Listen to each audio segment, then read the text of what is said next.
Tubies, it's Monday here on Pagan Perspective and I'm Arianda Ravenheart, substituting for Annie this week. I do have a bit of a cold at the moment, so bear with me because I can't talk very well and I'm also chewing a cough sweet at the moment to try and clear my airways a little bit so it's easier to hear me. So, the topic for this week then is closed-mindedness versus correctiveness. And this has been a question sent in by ExplosiveOrange, and I will post the question in the box below so you can read that. And this question has actually been in specific response to a blog that was released, and I remember when it came out a few months ago actually, and there was a lot of responses in the YouTube pagan community as well as whether this person was right to say what they had said, and basically discussing a lot of issues that arose because of this incident. Basically, this person who had written this blog had joined a pagan mailing list, and as part of this mailing list they received a correspondence table of goddesses and candle colours. And they were just reading through the various goddesses just out of curiosity, and then noticed a mistake, that one of the goddesses on this candle colour chart was actually a god, and this person was aware of the mistake because it was a god from their pantheon. So they just politely got in touch with the people who issued the candle colour chart and said, you've actually listed this goddess and it's, you know, historically documented, or from whatever religion it was, that it was a god, and just politely said about the correction. And instead of these people saying, oh okay, it's a mistake, we'll change it, or I'm aware of the mistake but I've done it on purpose because, or whatever, they didn't accept the criticism. They just responded with a lot of hostility and called this person a pagan basher, even though they were themselves a pagan, and called them close-minded for, I think the exact reason why they'd called this person close-minded was, well, if we experienced this god as a goddess, who are you to say that we can't do that? But, you know, it wasn't listed on this correspondence chart as, you know, this is actually a god, but I've experienced it as a goddess. It wasn't listed as that. It was just posted as a factual chart about different goddesses and possible candle colours.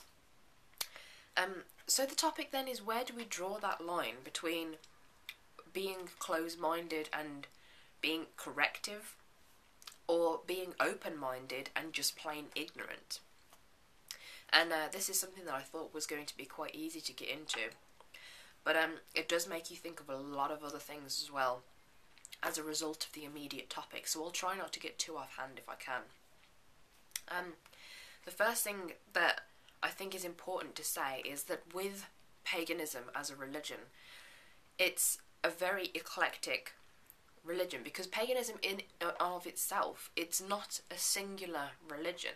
Paganism is an umbrella term, and it's easier for people like Druids or Wiccans when you have a slightly more defined religious niche. But when you are somebody who calls yourself pagan or eclectic pagan or neo-pagan, the term is very, very loose as to what religious views it actually implies for you. You know, I don't think you could meet two eclectic pagans who thought exactly the same as one another. You might just about find two Wiccans who feel the same, but it's very hard to do that with two eclectic pagans. So, you know, bearing in mind, eclectic pagans then, they're not really confined to anything. So you do have to be very open-minded. You do have to go and explore these things for yourself.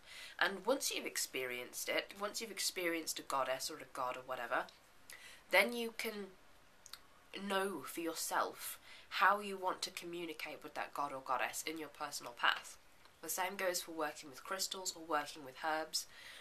Unless you work with that personally, you won't know what kind of emotional response that you get personally, or what kind of energetic or vibrational response you have to a particular crystal or herb or deity. And that's fine. You know, I'm not criticizing anybody for that. In my personal path, I actually encourage other people to experience everything for themselves anyway.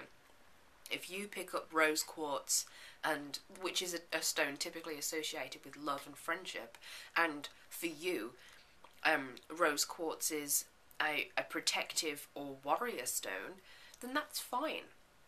And not a lot of people would feel the same way about you, because it's been documented somewhere else that it does something else. But for you, in your personal path, if you feel completely differently, that's fine.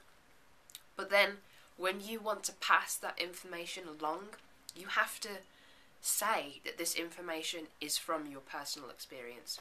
You can't tell people how to experience something else. You can't tell people, because you've experienced a crystal as having this property, that that's the property it definitely has.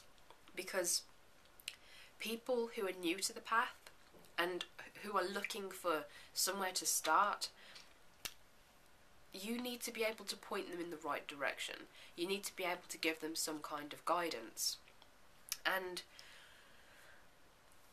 as far as guidance goes, I mean, you could say reading X amount of books would give you guidance or give you information about a specific topic. But even then, authors, including well-known authors, contradict each other on some things. So I think the only way to avoid this topic is to avoid this problem, rather, of ignorance versus open-mindedness, is to educate yourself. Read several sources on anything that it is that you're interested in. When I'm learning about a new crystal, I don't just follow the crystal handbook or like one singular book. I'll read several authors' views on that crystal, several uses for it, look up different websites, and then I'll go ahead and do a personal meditation with that crystal. I mean, for me, I have several crystals of the same stone, like several bloodstones, but different pieces, and some of those different pieces have personal qualities as well. So even though they're both bloodstones, they might feel differently depending on their shape or their size or their pattern. So you can get very different personal experiences, but when you're passing information along, you need to say where that's come from. You need to say whether, for me personally, this is how I experience X, or according to so-and-so, like according to Scott Cunningham, this means that. But you should never try and quote anything as factual unless you're taking it from some kind of historical source. And the only way that I can think of describing that is if I said, you couldn't take a story from the Bible and rewrite it because it means something different to you, and then hand that over to somebody and say, this is the Bible, because you've rewritten that, and that's not how it was originally. So you can't take an ancient pantheon, say like the Greek pantheon or the Egyptian pantheon, and you can't say Isis, who is an Egyptian goddess, you can't say Isis is a god, because that's how you've experienced it. You need to say that, you know, historically Isis is a goddess, but I experience that quality as masculine, therefore I connect with it as more of a god energy. You need to define what is personal experience and what is factual. And like I say, putting the definition on what is and isn't factual within paganism is very hard, but I think if something has been historically documented as being one thing, then you have to stick to that, or at least while passing that information along. It's fine to share personal experiences as long as you declare them to be personal experiences. So, I hope that you've enjoyed this topic for the week, and don't forget to check out the blog below as well, because it's a very interesting read, and I'm looking forward to seeing the other Pagan Perspective people this week as well, because I think it's a really interesting topic. And blessed be.